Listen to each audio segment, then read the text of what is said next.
All right, welcome everybody to tonight's Facebook live stream. My name is Chris LaFuria from Edinboro University. I'm going to do some quick introductions and then we'll get to our program tonight. We wanted to thank everybody who is joining us on Facebook. And if you miss out or if you know somebody that might like to review the content we talk about today, this video will be available on our Facebook page. It will be published as soon as the video is complete. And we will also be uploading this to our YouTube channel as well. So if you're on YouTube, you can go to, you can search for Edinboro University, or you can do youtube.com/EdinboroU.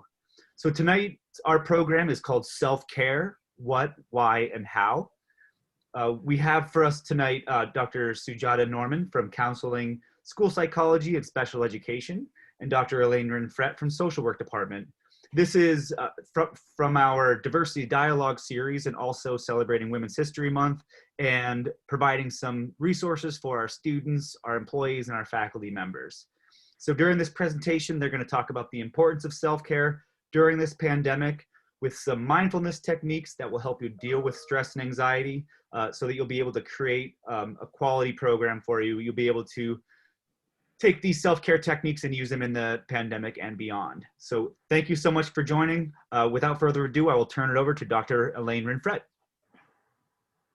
Okay, so I will use my limited technology skills here and get my PowerPoint.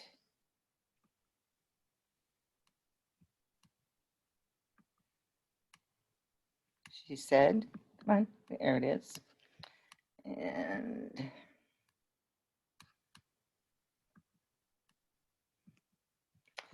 okay, so the first thing I want to say is thank you for joining us, because I think regardless of whether we're in a pandemic or not, we all experience stress. It's just no way to avoid it.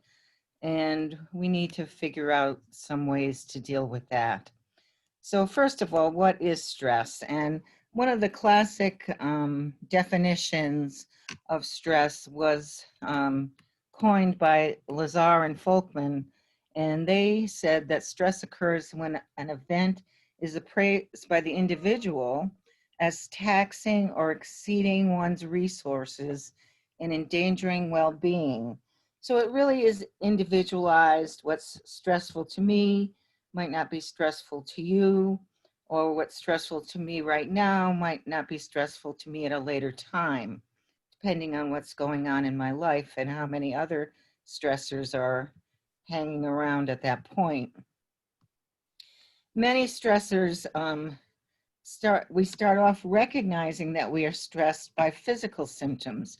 Often our body is the first clue that we're experiencing stress, and some of the more common areas of that awareness comes in areas such as jaw pain, back pain, stomach distress, difficulty sleeping, headaches, those kinds of more common physical complaints that a lot of times we just blow off and ignore, but they're really trying to tell us something, and learning to listen to our body can really be very, very helpful.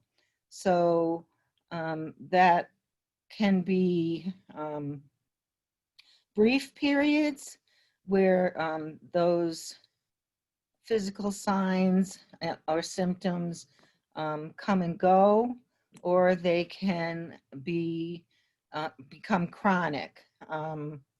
And sometimes we have the fight or flight response that I'm sure many of you learned about back in high school, at least. And since then, there's also the freeze response that has been added to that, where sometimes we just get stuck and don't know which way to turn. Other less, other things that happen that we're less aware of is sometimes we get an increased heart rate, palpitations. A lot of people experience that, sometimes to the point of having panic attacks.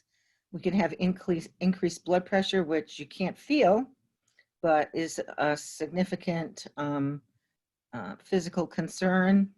Increased sugar release and blood flow, which helps us prepare for stressful situations if indeed there is a significant threat.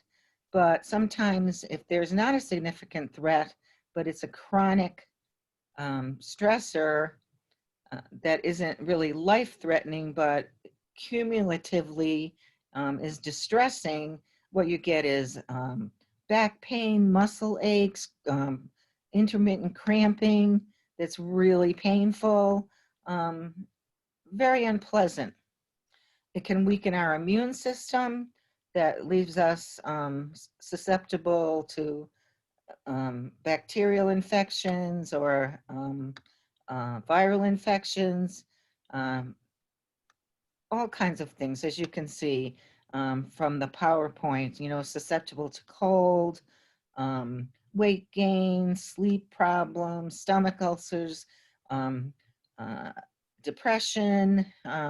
It can make us more susceptible to more chronic illnesses like diabetes and heart disease. So stress is not something that you want to ignore. Can really lead down the road to some significant physical health problems. So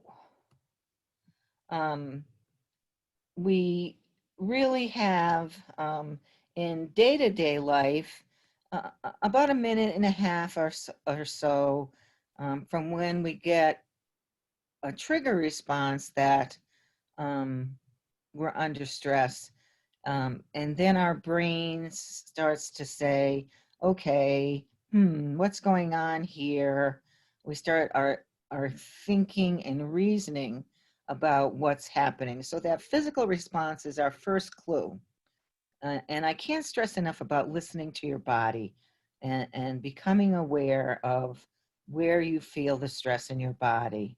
But then we start to be able to think about what is going on and have a chance to use some cognitive skills to deal with it. But if the trigger effect continues due to chronic stress, that's where we can have the chronic health problems. So stress management is really something that we need to use those cognitive skills to be able to deal with the stressors and minimize the impact that it has on us, and especially the long-term impact, to try to deal with the stress at the time, take care of it, or manage it so that it doesn't become chronic and lead to really serious problems. We learn stress management in a lot of ways. Probably like most things we learn, we start by learning stress management in our family of origin. How do our parents, siblings, aunts and uncles, neighbors, friends manage stress? What do we see as kids, and how do we learn from them? And then we get out into the world and we have our own experiences. We form new relationships. We learn from other people. We learn from the media, and we start to develop a repertoire of how to deal with stress. Let's hope that we get a good repertoire of skills that we can use and have enough of them that we can use them judiciously and appropriately depending on the stressor. But that doesn't always happen. We also get a lot of less than optimal ideas from all those sources about how to deal with stress. So to be clear, there are two types of stress. Good stress, which motivates us. Some anxiety is a good thing. Otherwise, we're just kind of sitting like lumps with no motivation. So to have some stress is fine. It's when stress, back to the definition, overwhelms our ability to cope that we're having problems. So we want to decrease the physical responses to bad stress.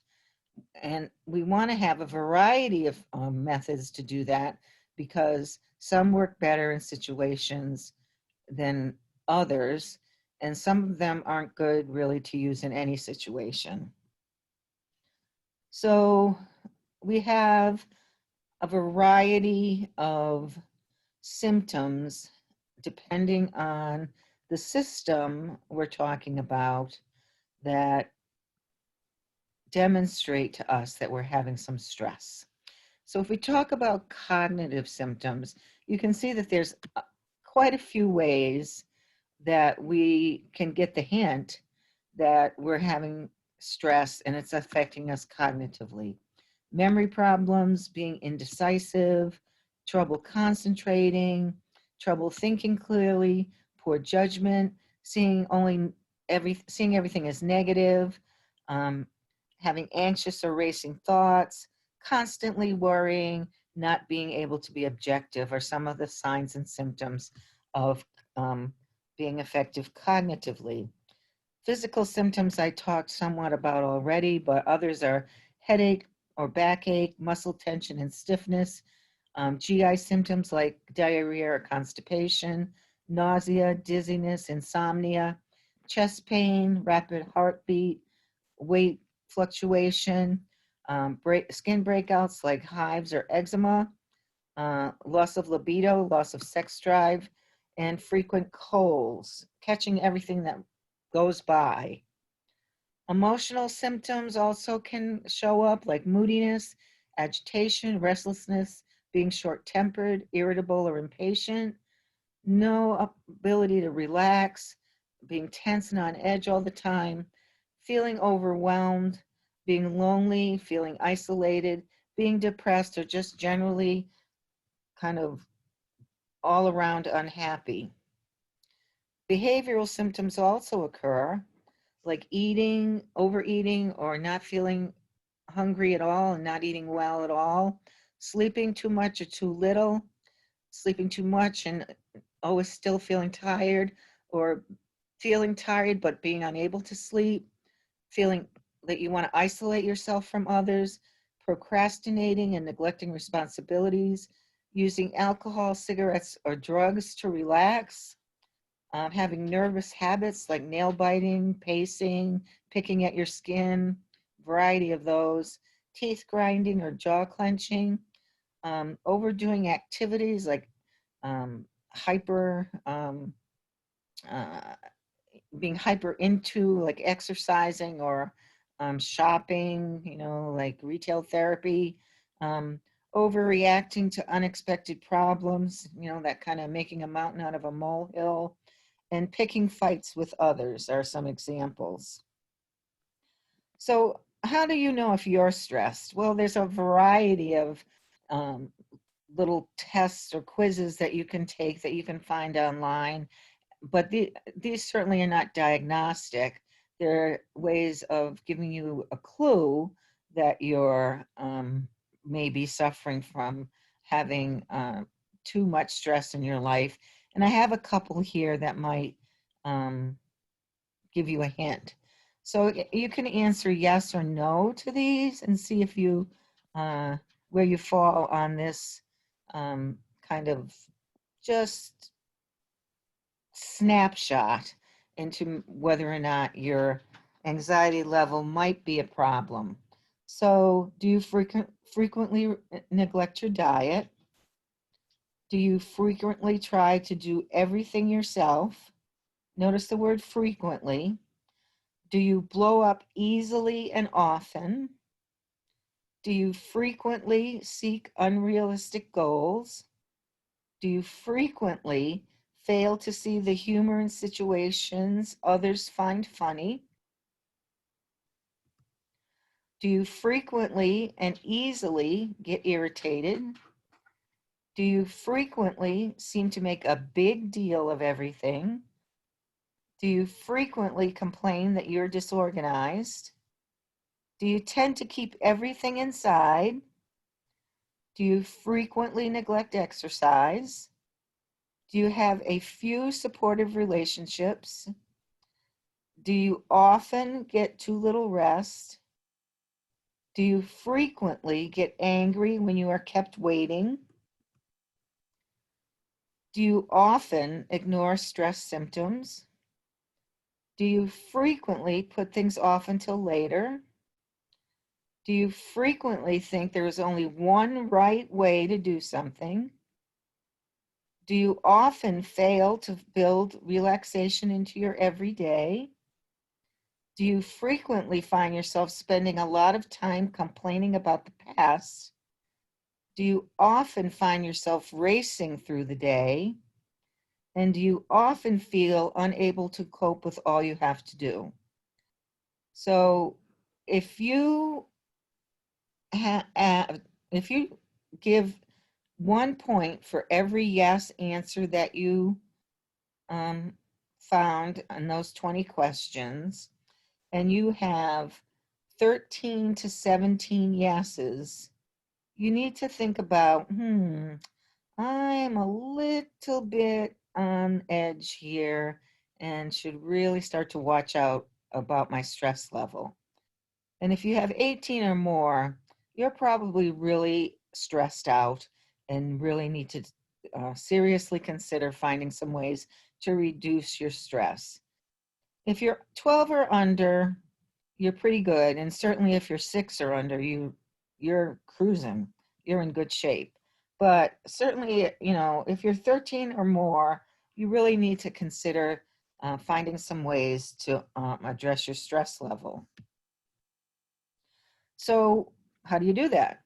Well, building in some self-care into your life is important, and a way to have a ongoing way of managing stress, not a hit or miss way, not, oh, I'm stressed right now and I'll do some self-care and then I'll blow it off until the next time I'm really stressed. The importance of self-care is that you do it routinely to try to maintain a lower level of stress all the time and keep yourself in a kind of, the bell-shaped curve in that middle part so that you're not on either end of the extreme. Well, you can be on the lower end, I suppose that's fine, but not on that higher end of the curve.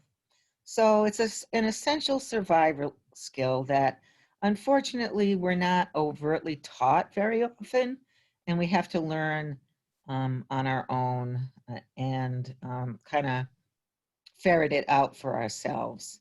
So self-care refers to activities and practices that we can engage in on a regular basis to reduce stress and maintain and enhance our short and longer term health and well-being. That's the big take home, I think, that is really important.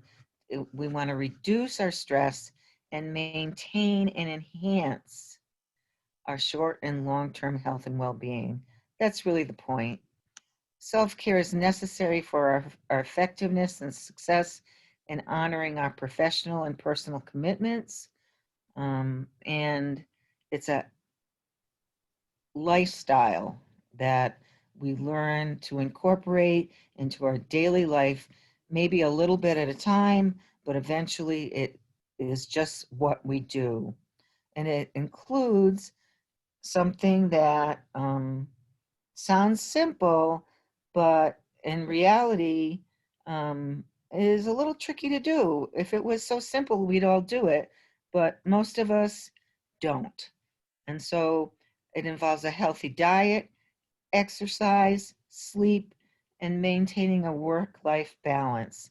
And those are like 4 essential parts of life, and they don't always play nice together, and we have to pay attention to make that happen.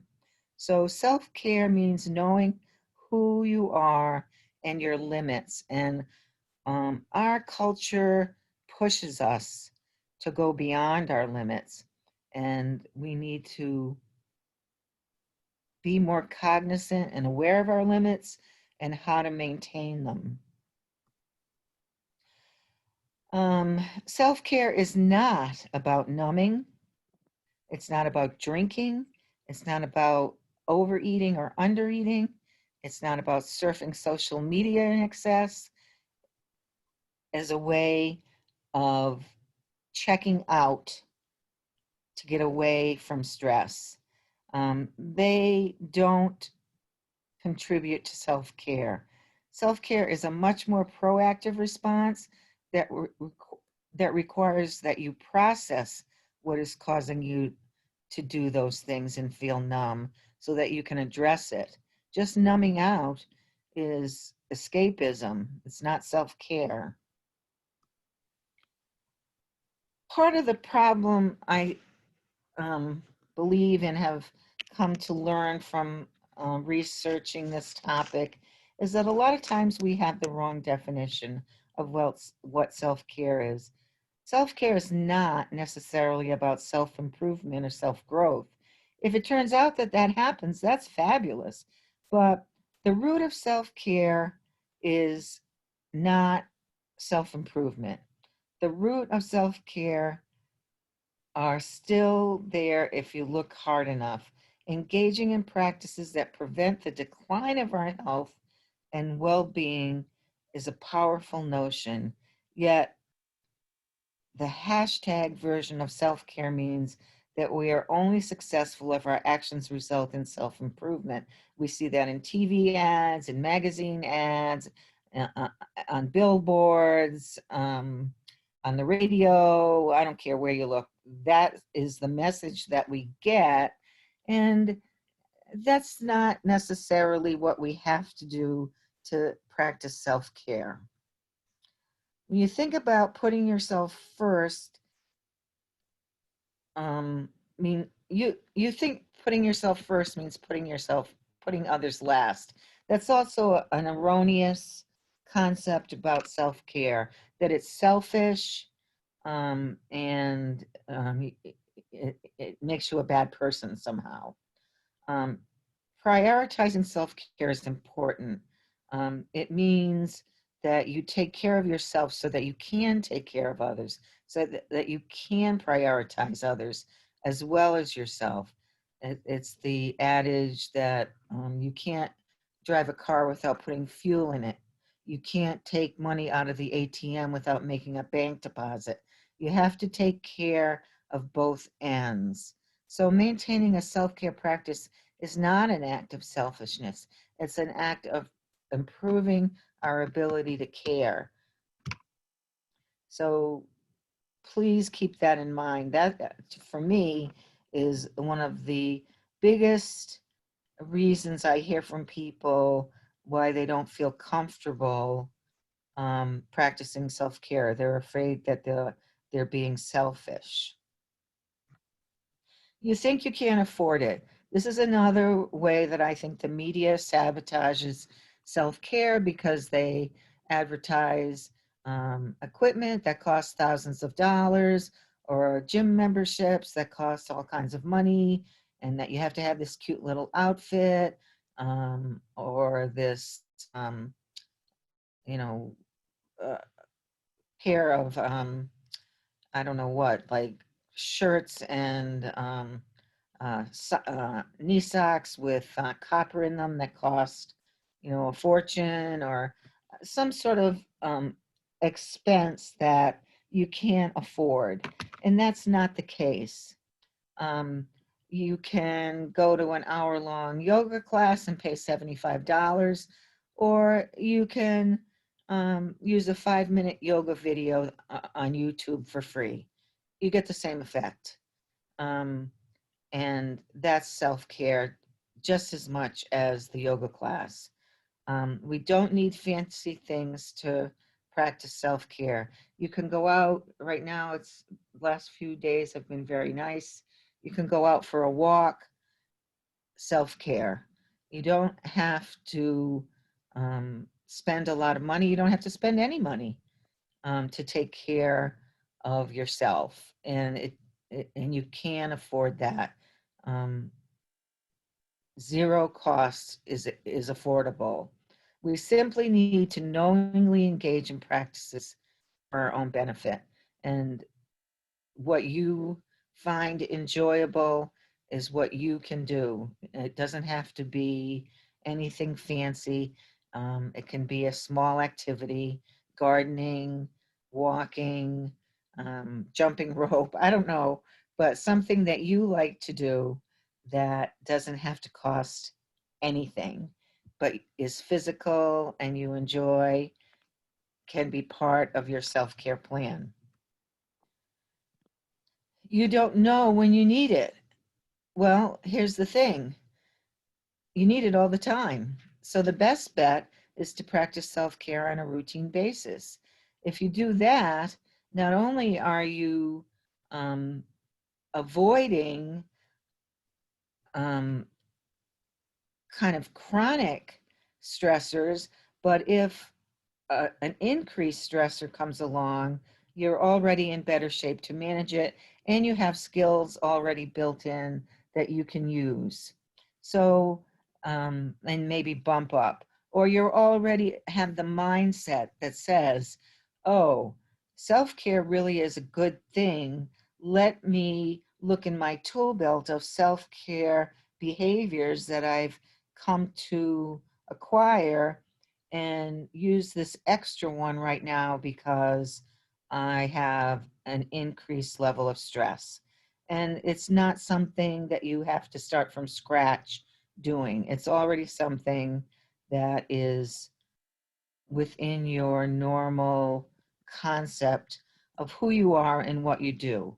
And it's not weird or hard or unusual for you to do. So really don't ignore how you feel. Your body is trying to tell you something. Your body is trying to say, I'm in a little bit of trouble here. I'm trying to give you a hint.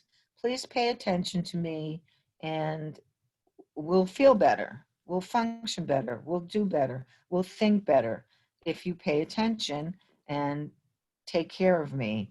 So, you know, use how you feel to recognize when you need self-care and use how you feel every day because there's, I don't know, I don't think there's a day that goes by that we don't have some stress. So it's an important thing to do on a daily basis. Identify and manage the general challenges that all hardworking professionals face. You're in an institution that has a lot of stressors every day and its demands on what you do. You are currently in an institution that has an extraordinary increase in stressors. So we all right now, as members of Edinboro University, as members of the PASHI system, are under significant increases in stress. And we really need to put our money where our mouth is right now as far as self-care. And we are all in the long haul of the pandemic. And this is really difficult. And maybe we're seeing the light at the end of the tunnel, but we still have a ways to go with that. So those two extra factors really are putting us in a tough spot. And many of us have personal vulnerabilities that we come with anyway, that have had traumas in our personal lives. So we might already have some sort of secondary trauma that we experience from having a personal trauma and these extra traumas of the pandemic or the restructuring, or maybe the classes we teach and our subject matter, or some other development that we are experiencing. So compassion fatigue is something that we can develop from a combination of burnout and vicarious trauma. Vicarious trauma is something we can develop from seeing other people around us traumatized. Like maybe you're in a department where somebody got a retrenchment letter, and that's really upsetting because not only are you losing a colleague, but it's a colleague that you really like, and you're worrying about how you're gonna, your department's gonna cover that, and what that's gonna mean for you. So there's so many pieces here that we're currently in, collectively as well as personally, that have added to our stress level here at Edinboro University, regardless of what our role is, that we really need to recognize that self-care is critical. And what's our bottom line for being here? It's for our students. And if we're not at our optimal level, we cannot do our job for the students. And that means that we have to take care of ourselves. We have to put that deposit into the bank so that we can take money out of that ATM to give to the students. And that's what we're here for. I think we're here for not only the financial piece of giving what we have to the students, but we're here because we believe in the mission of the university, in the mission of higher education, and we want to do that. So if we want to do that, we really, really need to take care of ourselves and keep our ducks in a row. So the aims of self-care are taking care of our physical and psychological health, managing and reducing stress, honoring emotional and spiritual needs, fostering and sustaining relationships, and achieving an equilibrium across our personal, school, and or our work lives. So that's achieving an equilibrium, really important. So I'll skip that because I kind of talked to that about that. And I think I talked a little bit about this, but I'm going to reiterate it because this does not seem to be going away, our stress signs at work. So fear of loss of job, fear of the company and or the university closing or being restructured in a way we don't recognize, or our brand being lost, or our colleagues being gone, or maybe us being gone. Feelings of irritation, anger, or being in denial, feeling uncertain, nervous, or anxious, lacking motivation, just the isolation of being virtual for so long and not seeing our colleagues can really, and our students can really impact our motivation, feeling tired, overwhelmed, or burned out, feeling sad or depressed, trouble sleeping, trouble concentrating, difficulty with eating, and possible recurrence of old upsetting issues.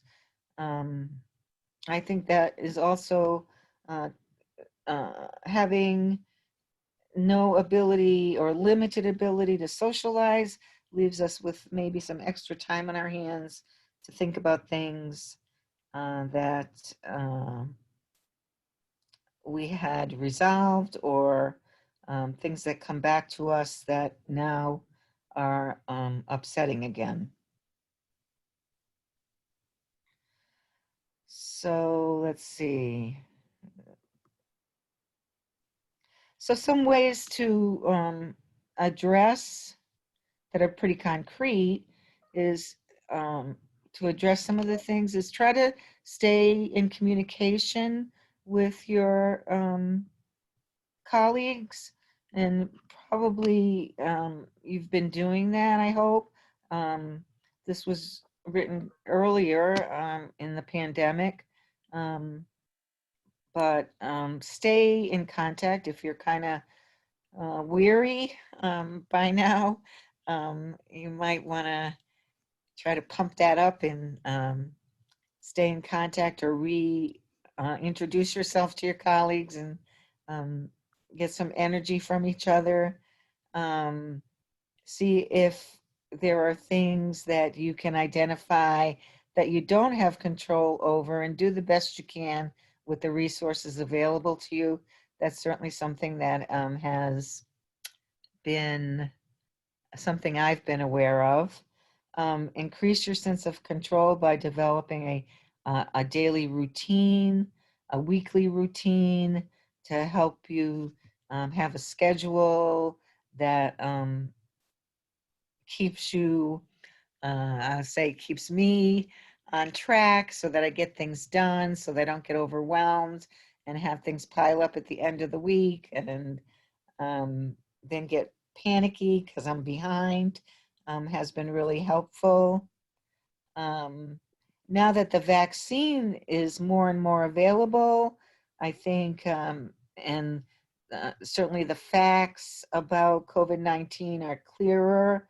Some of these things are not as terrifying, but still pretty clear that we have to be very, very careful and stay alert.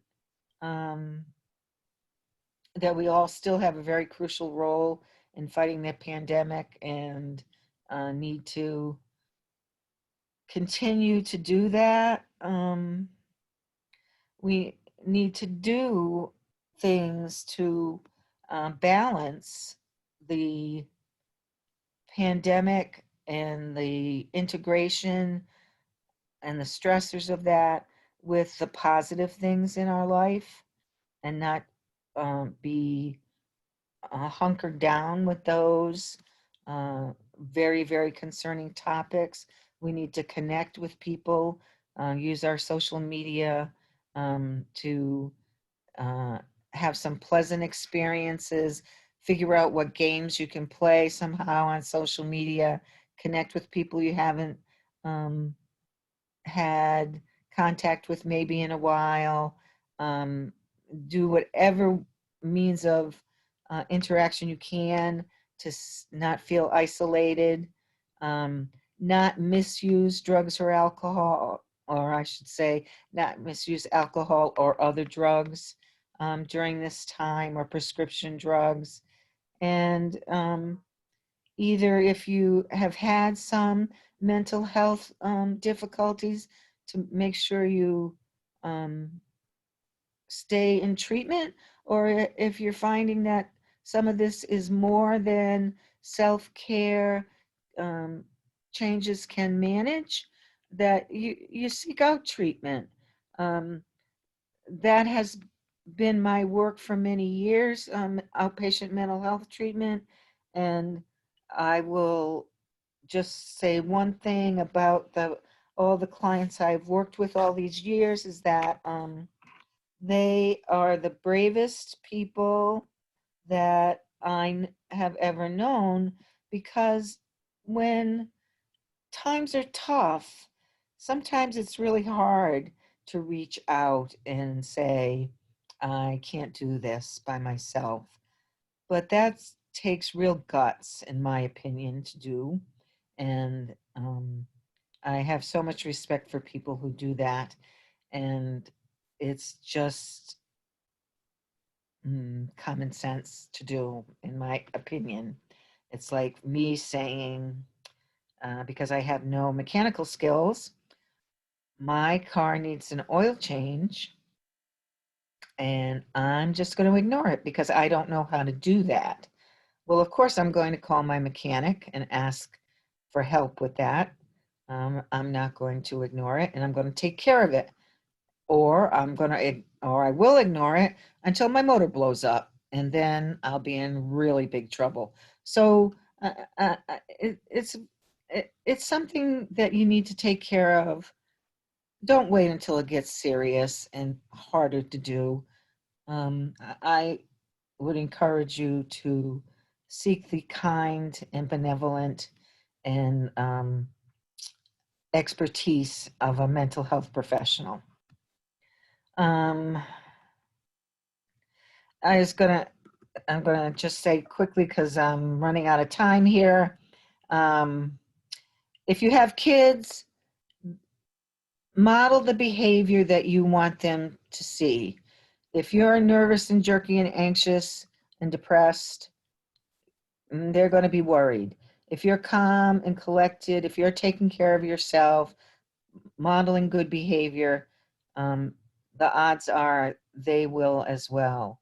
If you're talking about things that need to be talked about with them, they will get relief.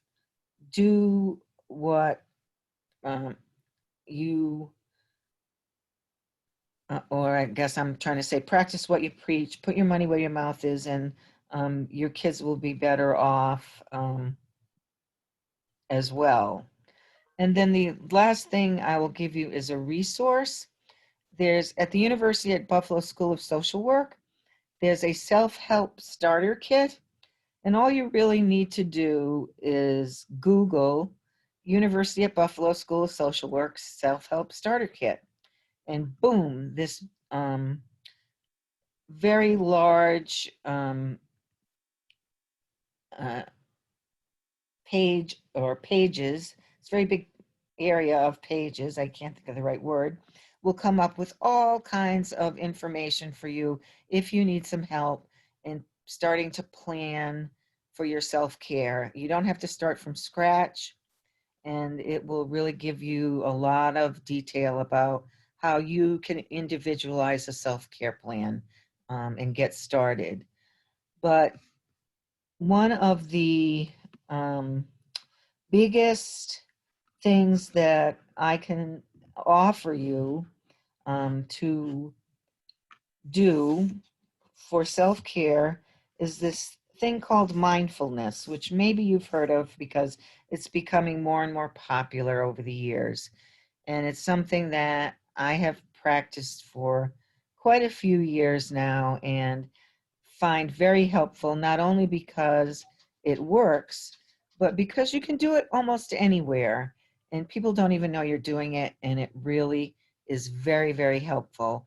And we're very lucky that we have Dr. Sujata Norman here, who's going to come up next, who is really very, very talented in being able to show you and tell you and help you learn how to do it. So I'm going to turn it over to her. Thank you, Dr. Rinfrette. Do you want to unshare? Oh, I'm sorry. Yeah. Stop sharing. Yes. Okay, here we go. Thank you. Can you see? So yeah, thank you, Dr. Rinfrette. So Dr. Rinfrette did mention about two phrases that she used. She said, listen to your body and be aware. And I don't think I need to talk anymore because that's all what mindfulness is about. So, so my name is Sujata Norman, and I'm assistant professor at Edinboro University of Pennsylvania. And today, the topic I'm presenting is, again, self-care during the pandemic, but with mindfulness. So this is my objective. So I will talk a little bit about myself, how I got into mindfulness, define what mindfulness is about, a lot of research, but I'll just touch base with research because what we need to know is about mindfulness practice and self-care. And the year 2021, last year was the pandemic year, and we thought that it would end, but we are still in it. And so we need self-care because it has been a very hard year, and it continues to be really stressful. So during this stressful time, the only path that would take us through the stress is mindfulness. And so how did I get into mindfulness? I used to be a special education teacher, and so stress has always been around me, not only with me, but with my students. Students with exceptionalities, they lead a stressful life. Everything is very difficult for them. And so to make life easy for them, I would get them to indulge in mindfulness practice. And I would tell them that this is the time that you don't have to do anything. You don't have to think about your homework. You don't have to think about completing the worksheet. So all you have to do at this time is just be aware of your body, be aware of what your body is trying to do, trying to tell you, and relax. And during stressful time, that is the last thing that we do. We don't think about ourselves. We are just trying to get over how I'm going to get across this hour to the next hour. How am I going to deal with all the stress around me? And so mindfulness is just being aware of every moment. It is being aware of the emotions in the body. It's being aware of any kind of sensation that you go through. And so mindfulness could be a state of mind. It could be also a meditation practice that you can assume. It could be just a tool or a skill to understand who you are. And that would lead to knowing yourself a whole lot more. And it also helps you to be less judgmental. And so what happens when you are being mindful is you are in the safe spot, which is your container, which is your body. And you know that it is your mind that does a lot of work. Your mind tells you to do a lot of things. And so when you are practicing mindfulness, which I would say practice mindfulness every day, give that time. And that is part of self-care. Give that time to yourself where you're just sitting in a quiet spot and listening to your body. And that's what Dr. Rinfrette said. Self-care is about listening to your body. And so that's what you do in mindfulness. And so it is a tool that you can apply to everyday life. And so when you are practicing mindfulness, it leads you to a beginner's mind. And what that means is just being excited about every moment. So, I mean, today, Tuesdays and Wednesdays are very, very hectic for me. Like right now, this is my third meeting. I have finished a class. I had a long 2 hour meeting before the class.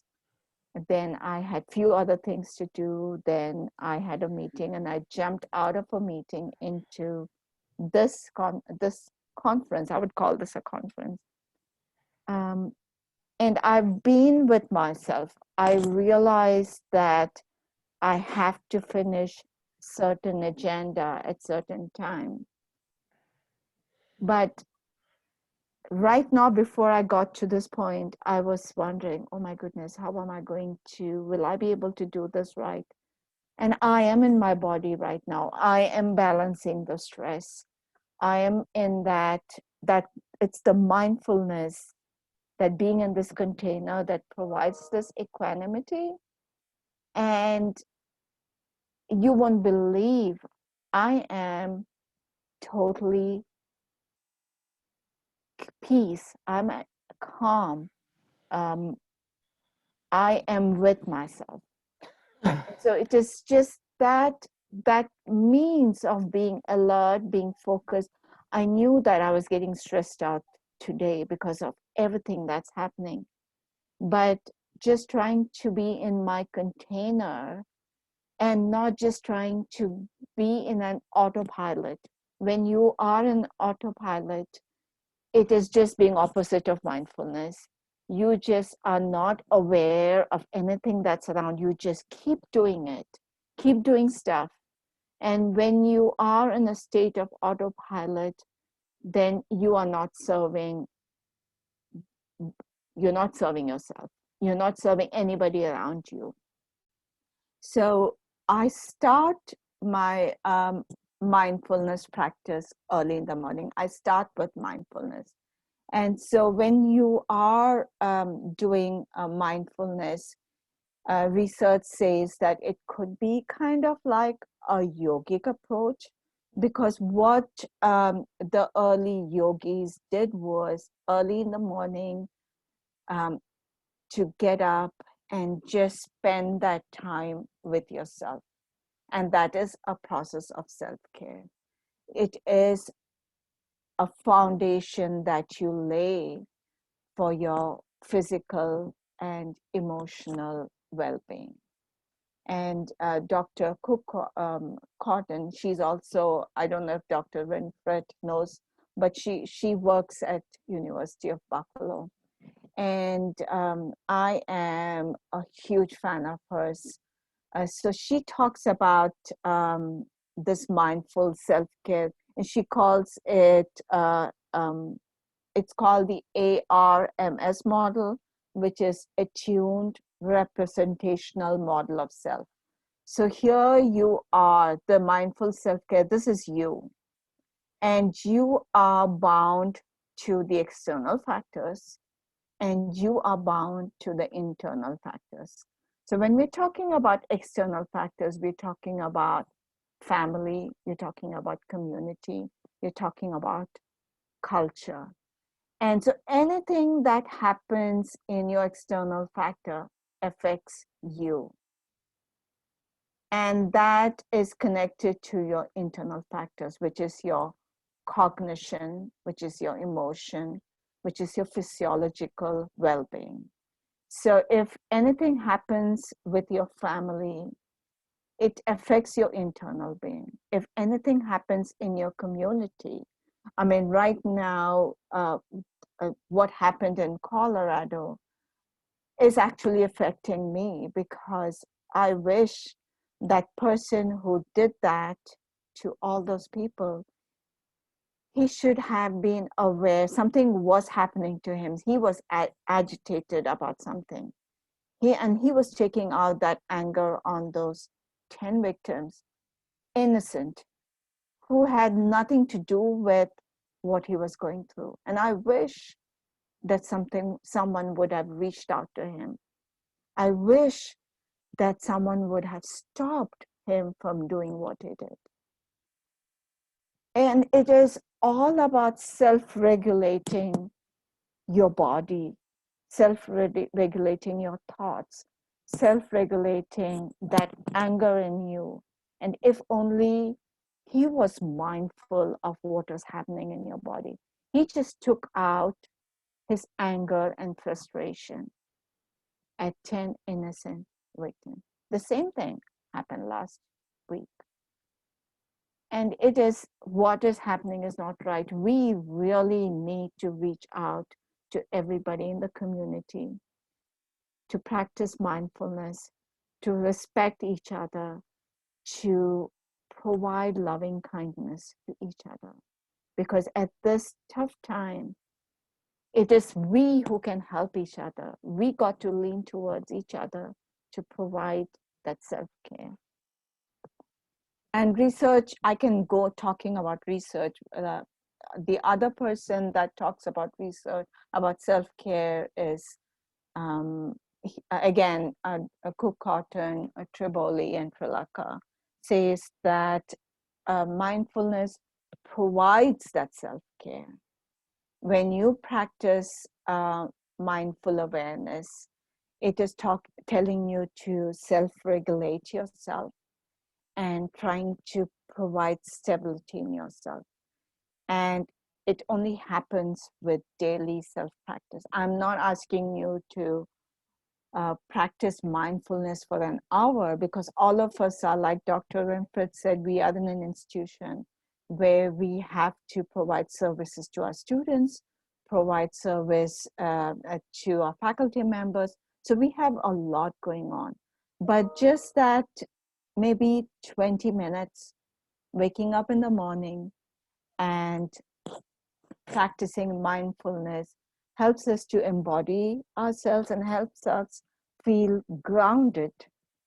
And that is so important, because when you get that grounded feeling, that's when you feel stable. So how does it work? It's just that simple breathing technique.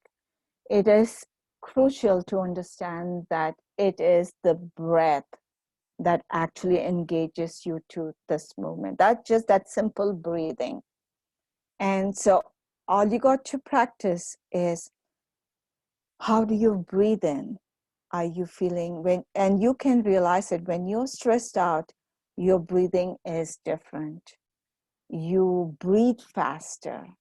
And so it is this container that helps you to be with yourself.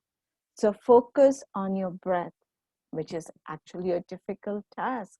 But with regular practice, focusing on your breath, eventually you become mindful. And it connects your body to your mind, to your feelings, to your emotions.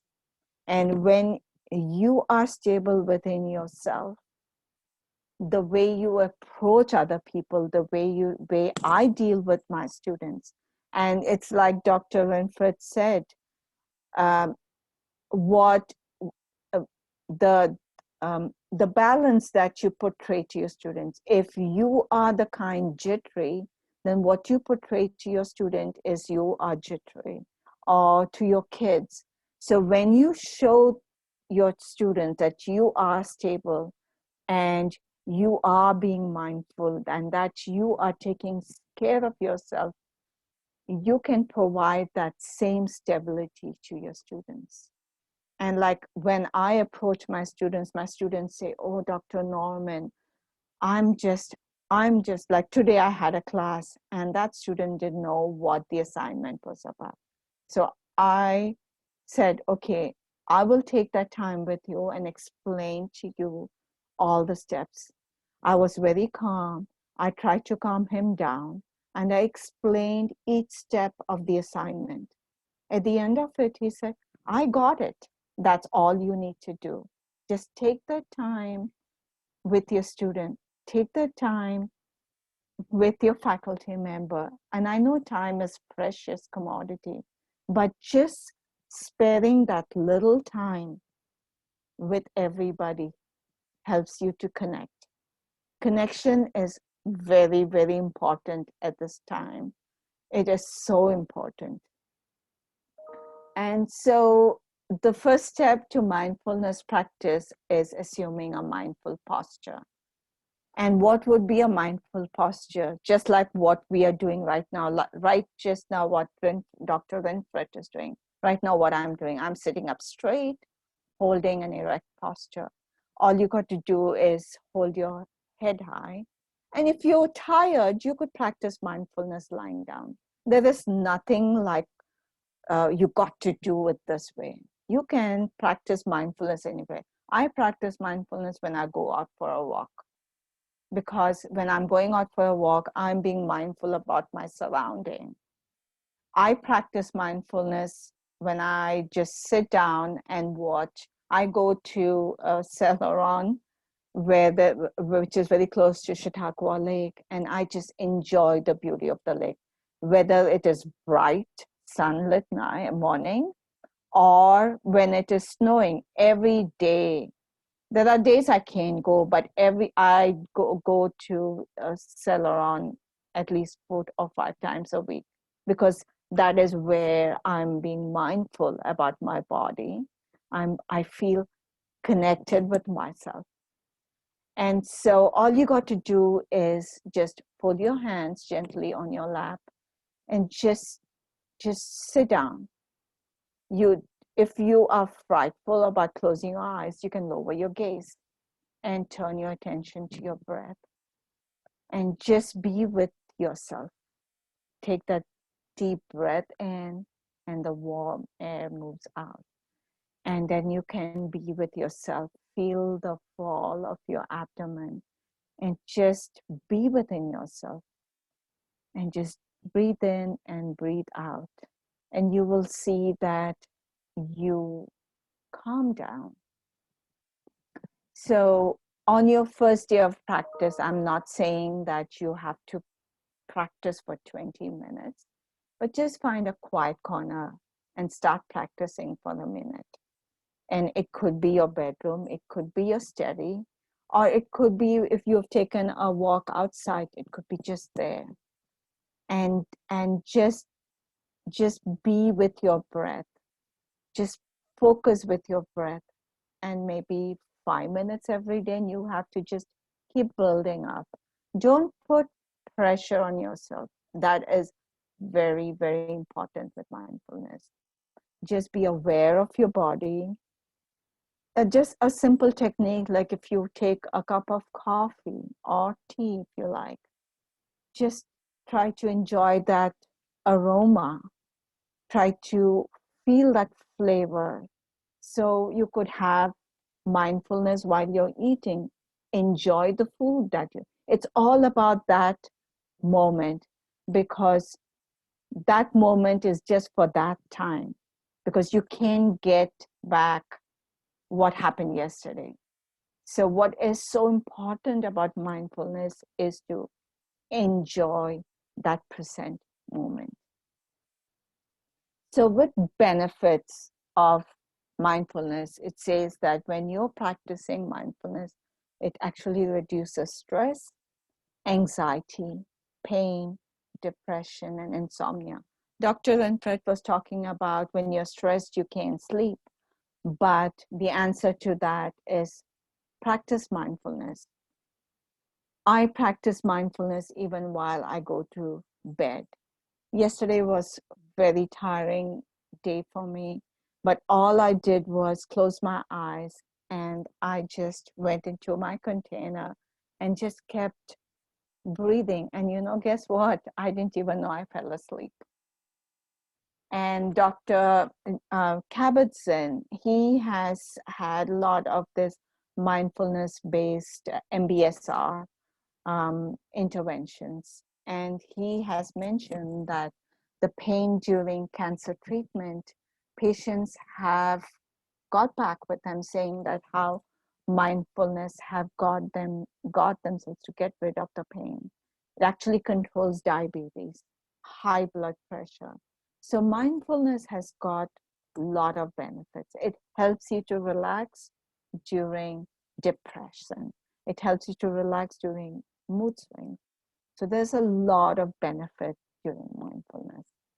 Also with mindfulness, the other tools that you can embed is guided imagery. And so that would be where the mindfulness practitioner takes you to that beautiful mountainside and gets you to walk through everything that's in that resort. Or aromatherapy, lavender, using lavender oil or lavender lotion with mindfulness helps you to calm yourself down. Sensory therapy, again, that could be using any kind of sensory product.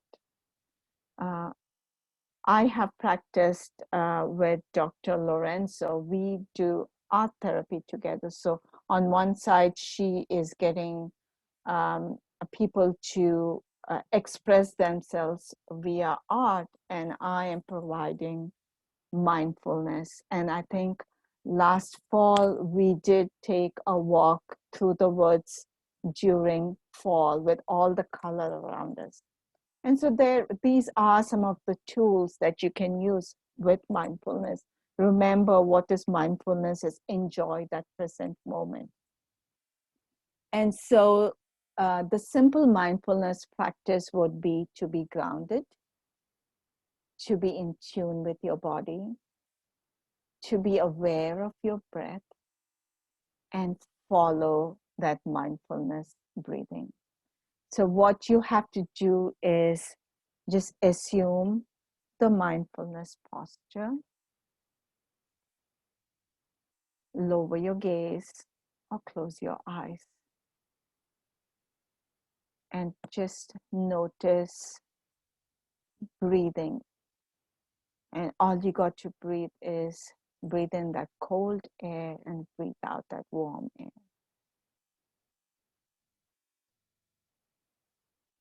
And just be within yourself.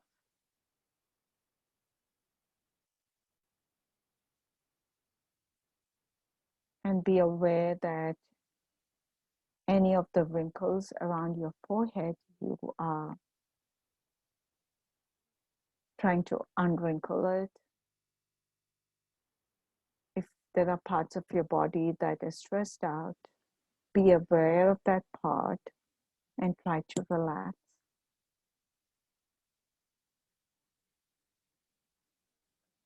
Another part of your face when it's stressed out is your jaw. Try to relax your jaw. And also make sure that your feet are completely touching the ground. That's where you feel grounded, you feel stable.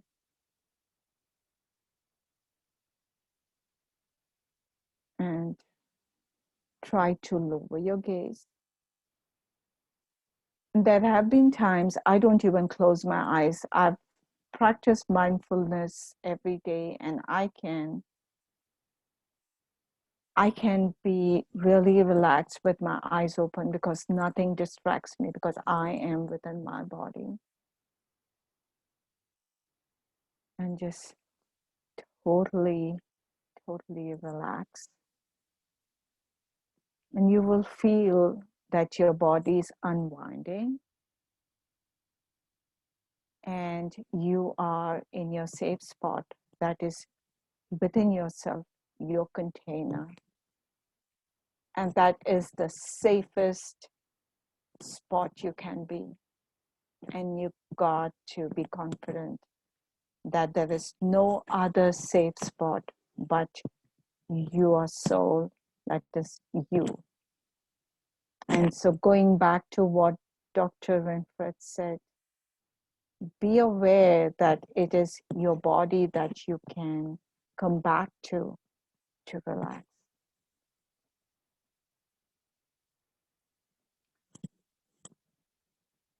So just trying to, this is, I think, my last slide. Self-care is very, very essential during this stressful time. It is essential to your well-being. And so the best way is to assess yourself. And you can, when you are stressed out, you know that your thoughts are not in the right order. You are trembling, you are clenched up, your body talks to you. And so when you listen to your body, you need to drop everything and just practice mindfulness and engage in that self-care behavior. And that's all I have for today.